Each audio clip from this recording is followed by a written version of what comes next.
So today I'm very excited because I have a very, very interesting person that I'm going to interview. Ask me who it is. Fortunately, I can't tell you.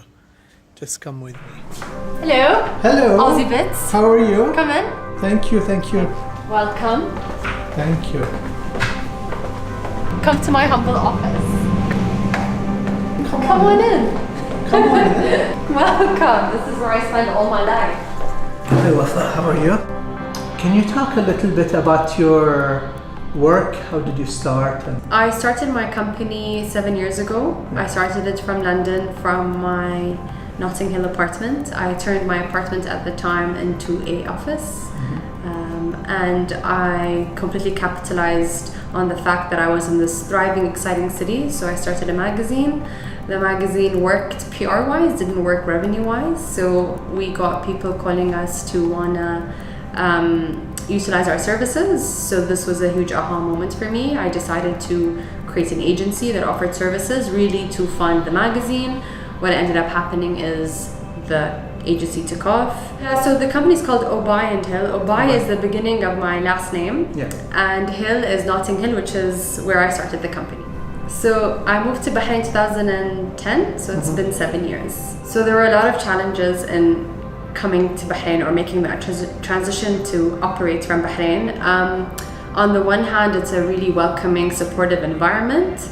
On the other, it was very challenging to get my commercial registration. At the time, you needed to have a certain amount of money to get your CR, and I thought the money was high and I didn't have it at the time, so I had to do a UNIDO course to get permission to get exempt from giving the fees to the MOIC. So a lot of things have changed since then, but the biggest challenge was definitely registering my company. But once I got over that hurdle, everything seemed to flow quite nicely. So what do you think of my view?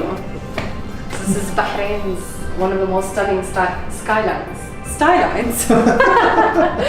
Tell me a little bit about your experience with Ironman.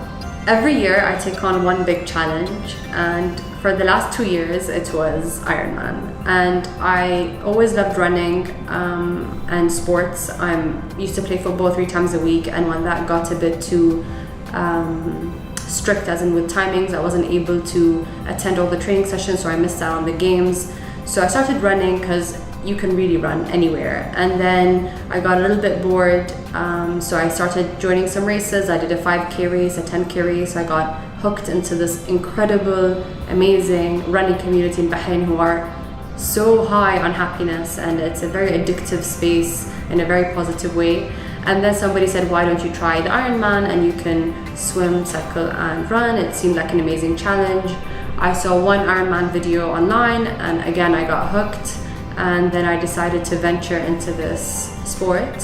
One of the most incredible things I discovered is that the more endurance sports I did, the more effective and efficient and energetic I was at work. So it really changed my lifestyle.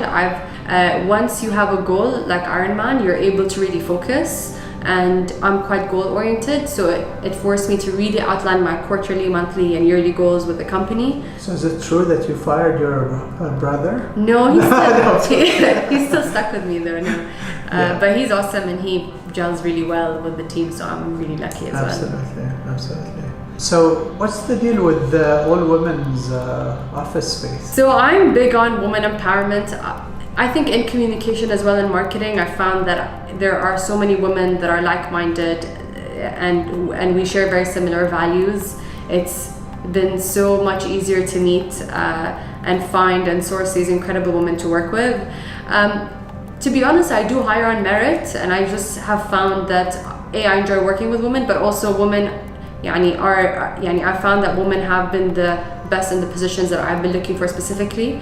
So we do get people coming in and saying we're the men, and I say there are none. So we only have 2 out of 17 currently. What's this, by the way, in your hand? So this is my Oscars, the equivalent of my Oscars. This is the Bahrain Entrepreneurship Awards. Oh wow. We won Startup of the Year in 2015. It was one of the most incredible awards evenings of my life, and it's a celebration of the company's hard work and efforts. I huge validation from the community that we are legit. One other thing that you quite enjoyed recently is actually being a motivational speaker. My favorite, so I don't really look at myself as a motivational speaker. I just love sharing the story of my company and sharing my failures, because I believe that we need more mentors in our community that can be open and transparent and share their point of view to inspire others to make positive change. One of my most memorable experience speaking in public was when I was invited by His Excellency Zaid Zayani, the Minister of Industry and Commerce, to go to Egypt with His Majesty's delegation, and I traveled representing Bahrain to Egypt, and I got. Okay, is there anything other than that? So I'm really excited to be launching the Women Power Summit. It's an incredible initiative launched by myself and my team. That it's the largest summit for female leaders in one place in the MENA region. Our slogan is 50 female leaders, 500 attendees. So we're reaching exceptional high heights. The topics will be about how to empower women in the workplace, how women can support women in the workplace, how women can navigate through challenges, celebrate their wins, and really the objective is to get more women in spaces of influence such as boardrooms, CEOs, managers, and according to the World Economic Forum, Bahrain needs 560 years to really bridge and close the gender equality gap. So we have a lot of work to do, and I hope this summit will get people talking about how we can get women to get there, and to what women can do to drive themselves forward. This video, give me a thumbs up, and you know what? Might as well comment below and maybe share.